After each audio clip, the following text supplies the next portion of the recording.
Welcome to my YouTube channel. आज जो हम डिस्कस करने वाले हैं वो है हमारी 9th क्लास की वर्कशीट नंबर 26, जिसकी डेट है बच्चों यहाँ पर 2 सितंबर 2020। ठीक है बच्चों, तो सब्जेक्ट रहेगा आपका हिंदी, रसखान जी। और यहाँ पर आपको कक्षा लिख लेनी है, यहाँ पर आपको अपना नाम लिख लेना है हमेशा की तरह, और यहाँ आपको बच्चों अपना क्लास टीचर का नाम लिख लेना है। ठीक है बच्चों, तो आज का जो टॉपिक है हमारा वो रसखान जी है। तो वो जो है कवि रसखान जी कृष्ण जी के बारे में सब कुछ यहाँ पर परिचय दे रहे हैं और सब कुछ बता रहे हैं। तो इसको स्टार्ट करने से पहले वीडियो को जल्दी से सब्सक्राइब कर लीजिए और उसके साथ एक बेल आइकन होगा, उसको ज़रूर से ज़रूर प्रेस कर लीजिए, जिससे कोई भी वीडियो या कोई भी नोटिफिकेशन आपकी मिस ना हो। ठीक है बच्चों, तो स्टार्ट करते हैं। परिचय।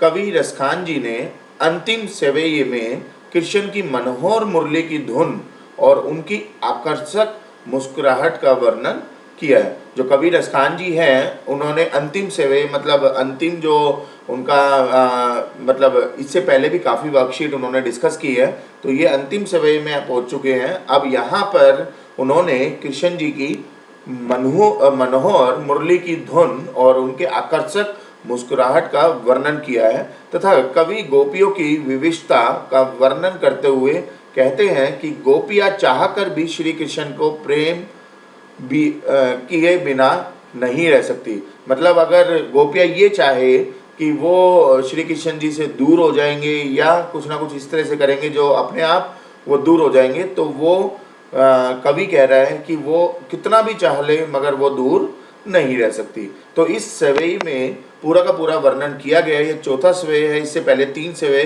हो चुके हैं। तो एक एक लाइन को हम देखेंगे और इसका वर्णन करेंगे और मीनिंग्स को समझेंगे। ठीक है बच्चों, तो जैसे कि यहाँ पर पहले दिया हुआ है, काननी दे अंगूरी रही बो जब ही मुरली धुनी मंद बजे है। काननी का मतलब होता है बच्चों कानों में, दे का मतलब होता है देकर, अंगूरी मतलब उंगली, रहीबो का मतलब होता है बच्चों रहूंगी, धुनी का मतलब धुन, बजे मतलब बजाएंगे। तो इसका मतलब है बच्चों इस लाइन का, श्री कृष्ण जी की मुरली तथा उनकी मुस्कान पर कोई गोपी अपनी सखी से कहती है। श्री कृष्ण जी की जो मुरली है और उनकी मुस्कान पर एक गोपी दूसरी सखी से कह रही है कि जब श्री कृष्ण मंद मंद मधुर स्वर में मुरली बजाएंगे तो मैं अपने कानों में उंगली डाल लूंगी।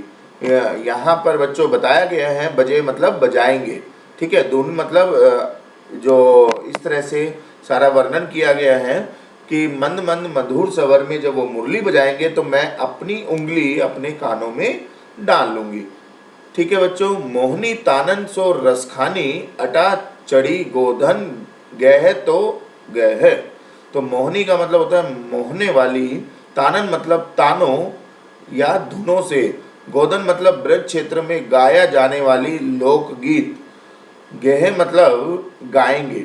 ठीक है बच्चों, तो ये सारे वर्णन किए गए कुछ शब्दार्थ के बारे में, ताकि मुरली की मधुर तान मुझे अपनी ओर आकर्षित न करे।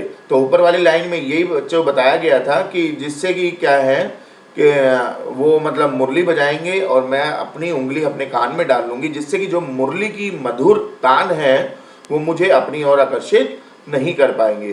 तो इस तरह से सखी जो है वो यहाँ पर दूर होने की कोशिश कर रहे हैं। श्री कृष्ण ऊंची अटारी पर चढ़कर मुरली की मधुर तान छेड़ते हुए गोधन, गोधन मतलब ब्रज में गाया जाने वाला लोकगीत गाने लगे तो गाते रहे, परंतु ठीक है बच्चों, परंतु मुझ पर उसका कोई असर नहीं हो पाएगा।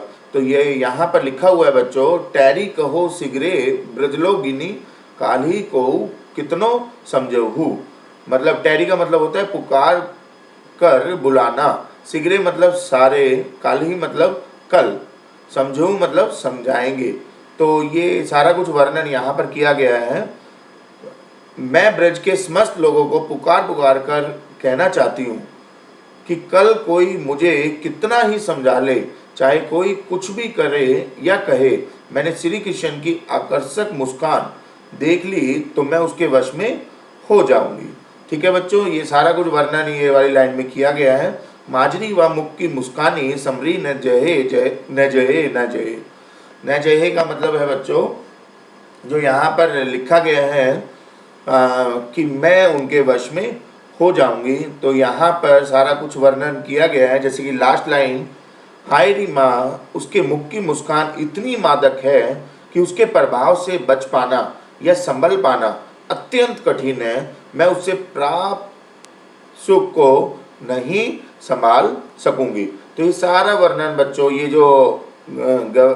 जो ये दिया हुआ है अंतिम समय, उसमें दिया हुआ है, और इसका वर्णन और व्याख्या सारा कुछ हमने देखा। अब देखते हैं इसके प्रश्न उत्तर। तो पहला प्रश्न है बच्चों, प्रस्तुत पद्यांश में गोपी क्या क्या नहीं करना चाहती। तो ऊपर वाले पद्यांश में हमने देखा बच्चों कि गोपी क्या क्या नहीं करना चाहती है। तो प्रस्तुत पद्यांश में गोपी श्री कृष्ण की मुरली की मधुर तान नहीं सुनना चाहती और वे श्री कृष्ण की आकर्षक मुस्कान नहीं देखना चाहती। तो दो चीज मेन ऊपर बताई गई है पद्यांश में, एक तो मुरली की मधुर तान और दूसरा उनकी मुस्कान। ठीक है बच्चों, तो ये चीज गोपी जो है वो पद्यांश में बताया गया है कि वो नहीं करना चाहती। दूसरा है बच्चों, प्रस्तुत पद्यांश में गोपी श्री कृष्ण की आकर्षक मुस्कान देखने से क्यों बचना चाहती है। तो जो ऊपर बताया गया है बच्चों वो मैंने यहाँ पर लिखा है। जैसे कि दूसरे का उत्तर आपका रहेगा, गोपी श्री कृष्ण की आकर्षक मुस्कान देखने से इसलिए बचना चाहती है क्योंकि गोपी को लगता है कि अगर गोपी ने श्री कृष्ण की आकर्षक मुस्कान देख ली तो वे उसके वश में हो जाएगी। इसीलिए गोपी जो है, गोपी मतलब एक सखी दूसरी सखी को बोल रही है। तो ब्रज में जो है मतलब गोपी बोला जा रहा है, गोपी श्री कृष्ण की आकर्षक मुस्कान देखने से इसलिए बचना चाहती है क्योंकि गोपी को लगता है कि अगर गोपी ने श्री कृष्ण की मुस्कान को देख लिया तो वो उनके कंट्रोल में, उनके वश में हो जाएगी। ठीक है बच्चों, तो ये था दूसरे प्रश्न का उत्तर। तीसरा प्रश्न है, भाव स्पष्ट कीजिए। माई री वाह मुख की मुस्कानी समारी न जहे न जहे न जहे। ये लास्ट लाइन थी बच्चों, तीसरी लाइन थी ये ऊपर पद्यांश में जो ये दिया हुआ है, ये वाली लाइन चौथी लाइन है, लास्ट लाइन। तो इसमें पूछा गया है कि भाव स्पष्ट करना है। तो इसका मतलब क्या है बच्चों, श्री कृष्ण के मुख की मुस्कान इतनी मादक है कि उसके प्रभाव से बच पाना या संभल पाना अत्यंत कठिन है। तो ये सारा कुछ वर्णन इस लाइन से समझ में आ रहा है बच्चों हमें। और लास्ट प्रश्न है जो इस वर्कशीट का है हमारा, जो आपको लिखना है बच्चों, प्रस्तुत पद तथा शब्दार्थ में से अपनी पसंद के किन्हीं 5 शब्दों का प्रयोग कर वाक्य लिखिए। तो ऊपर जो पद दिया हुआ है ये वाला 4 लाइन का, इसमें आपको 5 जो है अपनी पसंद के किन्हीं 5 शब्दों को प्रयोग में लाना है और उनके ऊपर वाक्य लिखना है। तो जैसे कि काननी, काननी लिखा हुआ था, इसका मतलब होता है बच्चों कानों में।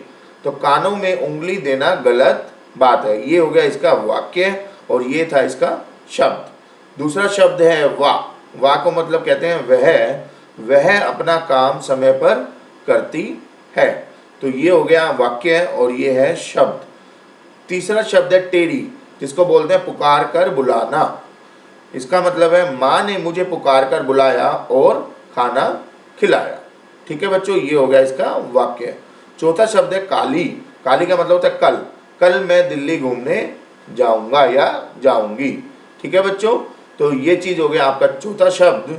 पांचवा शब्द है नजहे, जिसको बोलते हैं नहीं जाएगी, सीता कल स्कूल नहीं जाएगी। तो ये थे 5 वाक्य वेद शब्द जो हमारे ऊपर लिखे हुए थे, उसी को हमने 1 बाय 1 समझा और इसको लिखा। तो वीडियो अगर आपको समझ में आ रही है, पसंद आई है तो लाइक जरूर करें, अगर न्यू यूजर है तो सब्सक्राइब जरूर करें, उसके साथ एक बेल आइकन होगा उसको जरूर से जरूर प्रेस कर लें। और लास्टली इसको शेयर जितना ज़्यादा कर सकते हो उतना करिए, जिससे कि आपके जो फ्रेंड सर्कल, व्हाट्सएप ग्रुप सभी है वो सभी टाइमली वर्कशीट को कंप्लीट कर पाए और वो भी सबमिट कर पाए। ठीक है बच्चों, मिलेंगे नेक्स्ट वर्कशीट नेक्स्ट वीडियो में। अभी के लिए थैंक यू।